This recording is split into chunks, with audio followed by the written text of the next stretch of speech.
Oublie pas, lâche un pouce bleu et abonne-toi. Bienvenue les amis sur Panacotech. Une fois encore, on va dévoiler ensemble la crème du high-tech. Vous l'avez peut-être vu, on avait fait l'unboxing ensemble il n'y a pas longtemps. Si vous l'avez pas vu, hop, je vous remets le petit lien vers l'unboxing. Aujourd'hui, ça va être la vidéo test. Je vais vous expliquer tout ce qu'il y a sur cette montre. Je parle bien entendu de la montre Fossil Génération 5. Alors comme d'habitude, on va procéder sous différentes étapes. On va en premier lieu rappeler ce que la montre peut faire, ses fonctionnalités, sa fiche technique un petit peu, voilà, sa capacité, etc. Ensuite, nous allons passer à l'interface de la montre. Je vais vous expliquer comment naviguer dans cette montre et ce qu'on peut faire avec Wear OS. En troisième partie, l'interface sur l'application Wear OS, sur l'application téléphone. Moi, je suis sur iOS, mais bon. Puis, on conclura et je vous dirai si ça vaut le coup de l'acheter. Allez, c'est parti!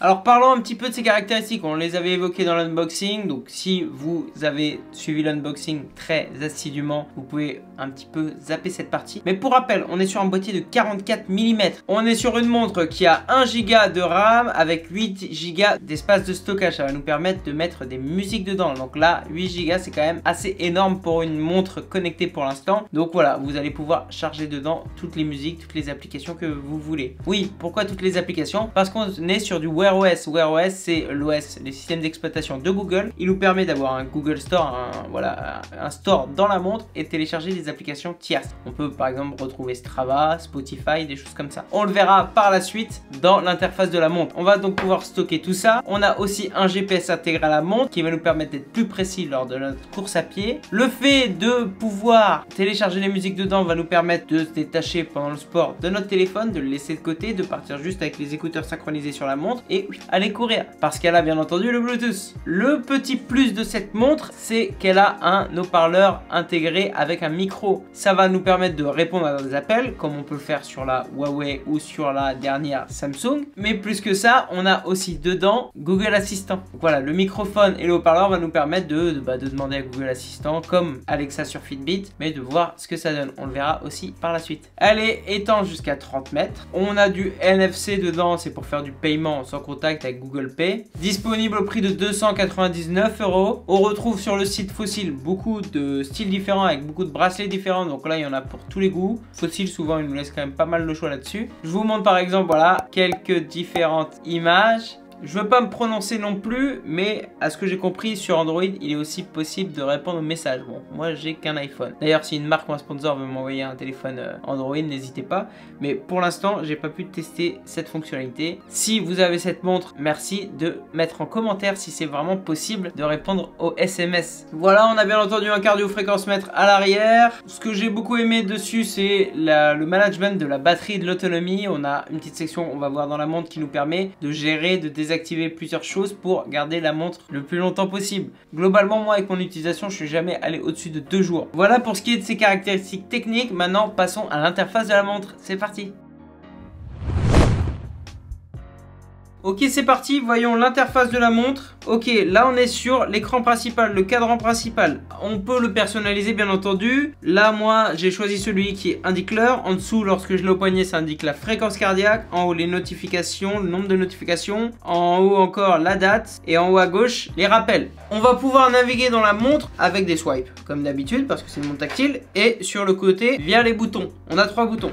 On va commencer par les swipes. On a différents swipes. De bas en haut, ça nous permet de voir les notifications. Voilà les notifications de... Là c'est les notifications d'application, gestion des appels, les appels manqués et on peut tout effacer. De gauche vers la droite, ça va nous permettre d'accéder à Google. Google, c'est l'assistant Google. Il va aussi nous donner en dessous la météo, quelques nouvelles. On va revenir sur Google après. Là je vous montre les navigations. En swipant de droite à gauche, on va pouvoir accéder à nos cartes. À nos cartes, c'est-à-dire voilà, là la première c'est l'activité, le nombre de pas faits et le nombre d'activités faites aujourd'hui. Ça c'est celle-là, c'est la carte Google Fit. Je continue, on aura la carte fréquence cardiaque. Après, j'ai mis une carte chronomètre pour lancer facilement un minuteur. Après, j'ai mis celle de la météo. Après, on a aussi notre résumé de sport de la semaine. Et voilà, après, je peux modifier, ajouter d'autres cartes. On revient au menu principal, au cadran principal. Si on va de bas en haut, on arrive sur les raccourcis. Les raccourcis, on a le mode avion, le mode son, le mode batterie qui va nous intéresser. On va en reparler, on va y revenir. Qui nous permet du coup de choisir la batterie,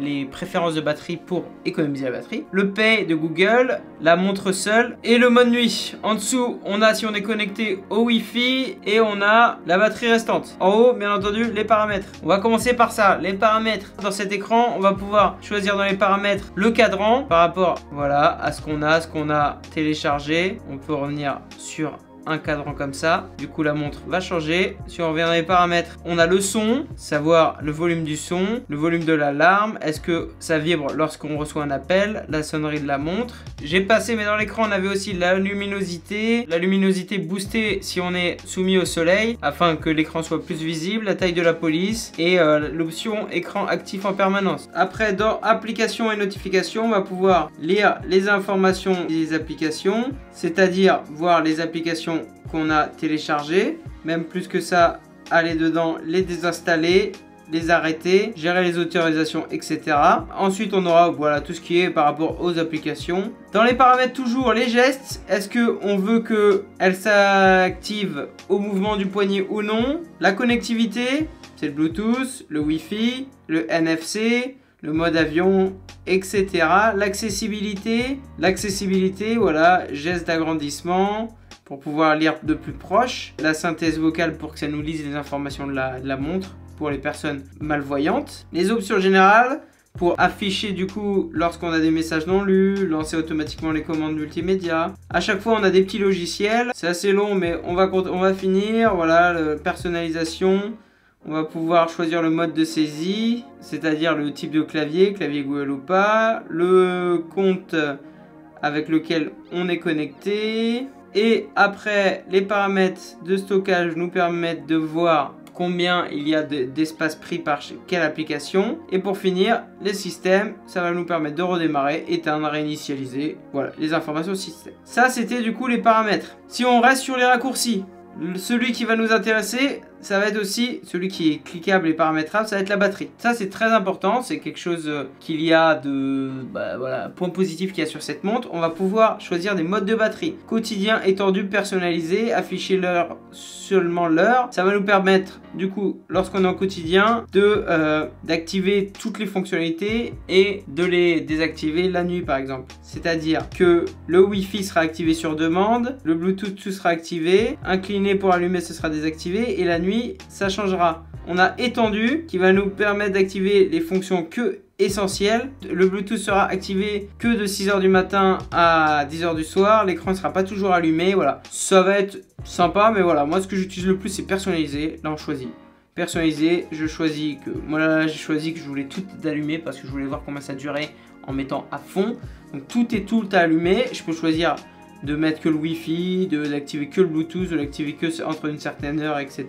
Et après l'option afficher seulement l'heure, c'est vraiment lorsqu'on est en décharge d'énergie. Ça c'est vraiment un point positif de cette montre et nous permettra vraiment de jouer sur l'autonomie. Sachant que l'autonomie n'est pas non plus oufissime. Pour tout vous dire, moi avec mon utilisation, je suis arrivé au maximum à 2 jours. Mais vraiment maximum. En mettant comme tout activé, je suis à 1 journée. Voilà pour ce qui est des menus, des slides. Parlons un peu des boutons. Lorsqu'on va appuyer sur le bouton du haut, on va avoir des catégories. Les catégories, j'ai pas très bien cerné ce que c'était. Ça va nous permettre de regrouper des applications dans une catégorie, je crois. Lorsqu'on appuie sur le bouton du milieu, là, on va rentrer dans le menu. On va pouvoir voir toutes les applications qui sont dans la montre qu'on a installée ou autre. On peut naviguer comme ça ou avec la petite roulette, c'est assez sympa. On a par exemple Google Fit, qui est notre application santé. Alors, il va nous indiquer le nombre de pas, le nombre de calories, le nombre de fréquences cardiaques. Voilà comment ça s'est passé aujourd'hui un petit peu au niveau sport. On va les prendre, voilà, vous voyez là en fait, je suis bête parce que j'ai commencé à les lire de bas en haut, mais à chaque fois que je vais ouvrir une application, elle se met en sorte de favori en haut. Donc on va plus les reprendre par là. On a l'alarme pour mettre l'alarme. Cardiogramme, c'est une application que j'ai téléchargée en plus pour avoir du coup un cardiogramme, suivre notre rythme cardiaque. Chronomètre, contact, ça nous permet d'accéder à nos contacts. Voilà, si je veux voir le contact à Bisponger. On aura aussi exercice fit, ça va nous permettre de lancer une activité, on le verra après plus précisément parce qu'il y a d'autres boutons pour lancer une activité. Fit respiration qui va nous permettre de lancer un exercice de respiration. Fit, c'est ce que je vous avais montré il y a quelques secondes pour voir toutes nos données de santé. Fossile, donc l'application Fossile qui nous permet de créer les catégories que je n'ai pas encore cernées. Google Pay, Ça va nous permettre de configurer du coup Google Pay si vous l'avez pour pouvoir payer avec la montre. Là, c'est une application Philips Hue que j'ai téléchargée sur la montre pour contrôler mes lumières. Lampe de poche qui va nous permettre de faire une lampe, localiser mon téléphone, la météo, le minuteur. Nike Run Club qui est disponible aussi sur le store. Paramètres, on l'a vu. Planning, Play Store, rappel, Spotify. Téléphone, traduction. On a Google Trad, on va le voir. Là, ce qui est intéressant à vous montrer, du coup, c'est le store. Le store va nous permettre directement, depuis la montre, de télécharger d'autres applications.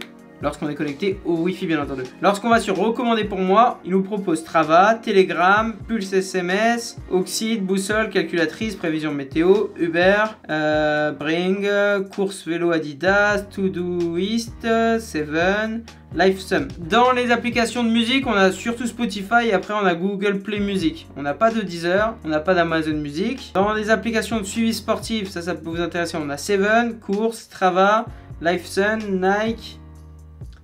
Et après, voilà, des applications que je connais pas. Il n'y a pas de Runtastic ou il n'y a pas d'autres. Les cadrans, ça va nous permettre de télécharger des nouveaux cadrans. Et après, voilà, on a plusieurs applications. Moi, ce que je trouve un petit peu dommage, voilà, c'est que par rapport à une Apple Watch, on a quand même moins d'applications. Donc, en espérant que ça s'ouvre. Voilà pour ce qui est du Play Store directement pour télécharger les applications de notre montre. Qu'est-ce que je voulais vous montrer d'autre qui est intéressant? Bon, Spotify. Il faut bien entendu un compte premium. Ça va nous permettre de après télécharger les playlists sur notre montre. On peut aussi mettre de la musique sur la montre comme je vous le disais en introduction pour pouvoir écouter la musique partout. Après, même si vous n'avez pas Spotify, il est possible d'utiliser la montre pour changer les musiques, tout simplement. Google Trad, c'est assez intéressant parce qu'on va pouvoir traduire par exemple du français à l'anglais en disant « Bonjour, comment allez-vous? Hello, how are you ?» Donc voilà, on va pouvoir avoir un petit traducteur sur la montre. Ça peut dépanner, c'est un petit peu amusant. Voilà, maintenant pour vous présenter du coup Google Assistant. On a du coup Google Assistant, ça c'est pas mal. On va pouvoir demander par exemple à Google « Bonjour Google, quel temps fait-il aujourd'hui ?»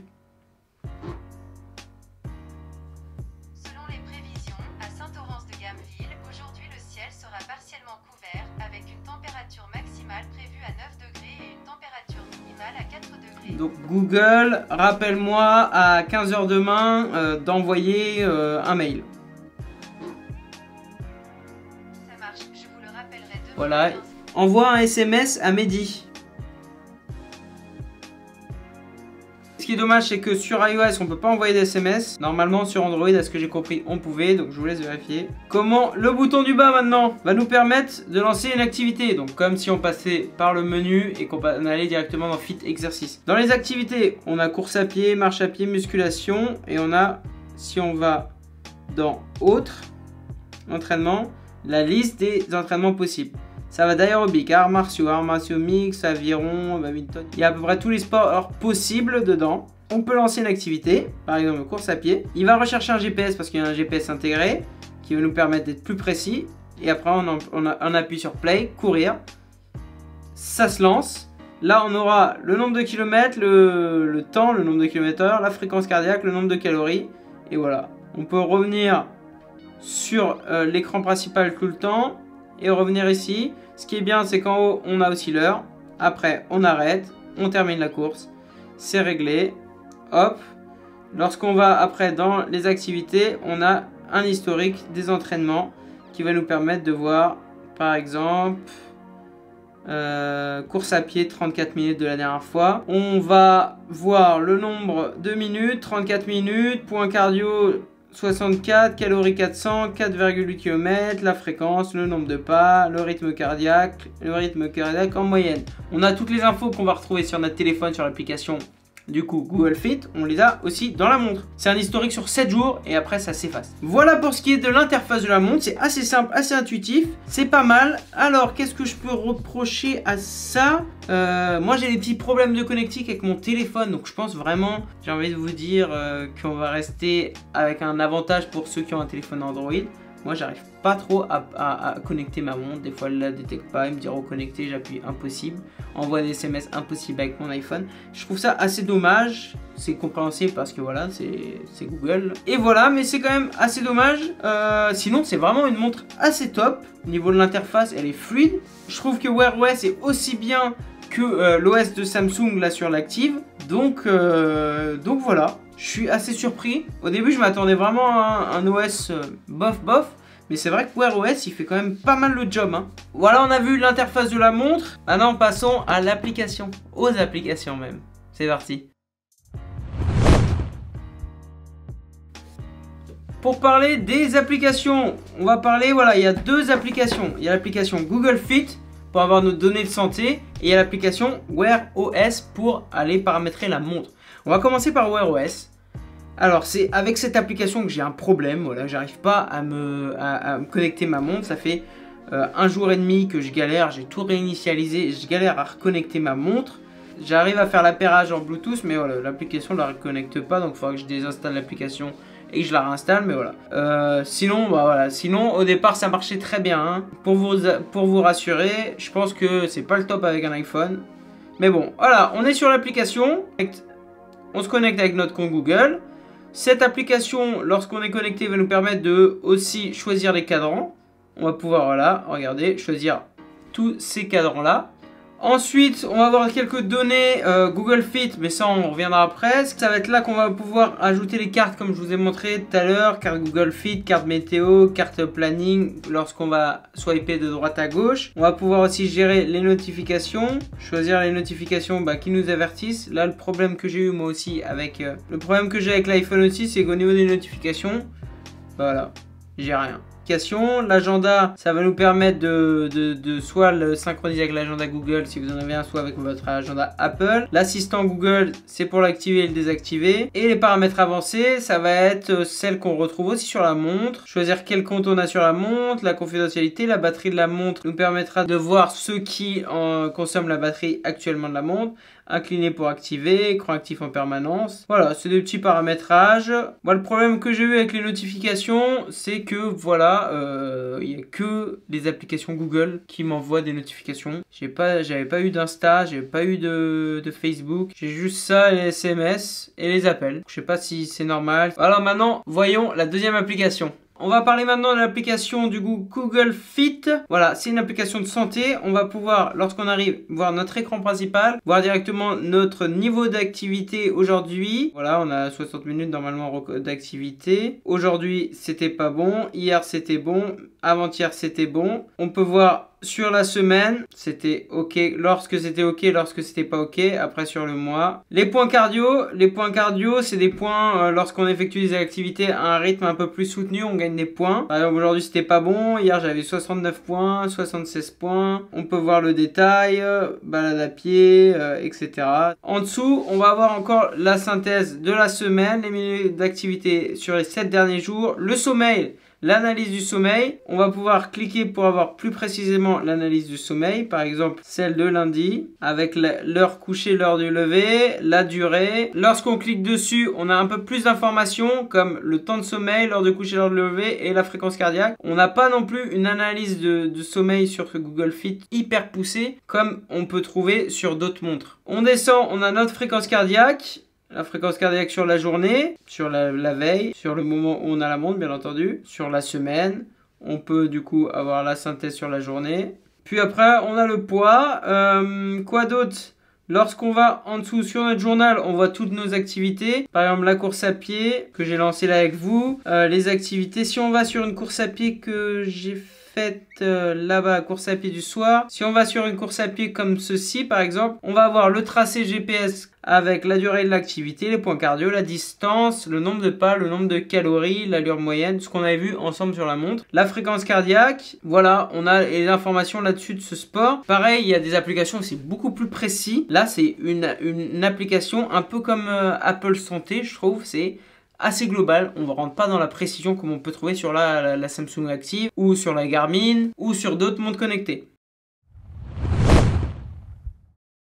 Voilà pour ce qui est des applications les amis, voilà vous avez vu les deux applications, vous avez vu la montre, on est à peu près pas mal, je pense avoir fait le tour. En tout cas pour conclure, moi je trouve que cette montre se défend pas mal, à part voilà mes petits problèmes de connectivité que j'ai avec mon téléphone, avec plus côté iOS, je trouve que c'est une bonne concurrente à la Galaxy Active, elle est pour moi mieux que la Huawei GT Watch. 2. Pourquoi? Parce que là on a la possibilité normalement d'envoyer des SMS quand on est chez Android, mais on a la possibilité d'avoir un assistant vocal comme Google. Moi je trouve ça sympa sur une montre. On a la possibilité aussi comme la GT2 de répondre aux appels, mais là on va pouvoir rajouter des applications extérieures comme Spotify, comme voilà Strava, les choses comme ça. Je trouve ça c'est top. Pour rappel, elle est disponible 299 €. C'est aussi plus cher que la GT. La GT elle est à 229. C'est moins cher que l'Active. Entre celle-ci et la Galaxy Active, ça se vaut. Ça se vaut. J'aurais un peu plus de préférence pour la Galaxy Active quand même. Sachant que la Galaxy Active, on peut la trouver sous 2 cadrans et on peut l'avoir en 4G aussi. C'est pas le même budget. Mais j'aurais, pour, on va dire, la qualité Samsung, je me dirigerai un peu plus sur la Samsung. Parce que là, après, je sais pas si c'était avec mon iOS et tout. Des fois, quand j'allais courir, que j'avais mon AirPods et la montre et que je gérais ma musique avec la montre, mes AirPods se déconnectaient. C'était un peu le foutoir, on peut dire, pour rester poli. On va dire, il y a des montres où j'ai jamais ce problème, comme la Samsung, comme l'Apple Watch, les choses comme ça. Et il y a des montres de marque un peu moins leader où voilà, il y a des petits couacs. Ça peut venir de Wear OS, ça peut venir de la compatibilité avec mon téléphone, mais voilà. En tout cas, merci d'avoir regardé ce test, j'espère qu'il vous a plu. Laissez un commentaire si vous avez d'autres questions, si vous avez des questions que je n'ai pas dit ou des choses que je n'ai pas, voilà, que je n'ai pas testées. N'hésitez pas, je les testerai et je vous donnerai la réponse par commentaire. Si vous avez apprécié cette vidéo, lâchez un pouce bleu. En attendant la prochaine vidéo, vivez à fond, vivez high tech. Pour tout suivre de l'actualité tech, abonnez-vous. Merci et à bientôt sur notre chaîne.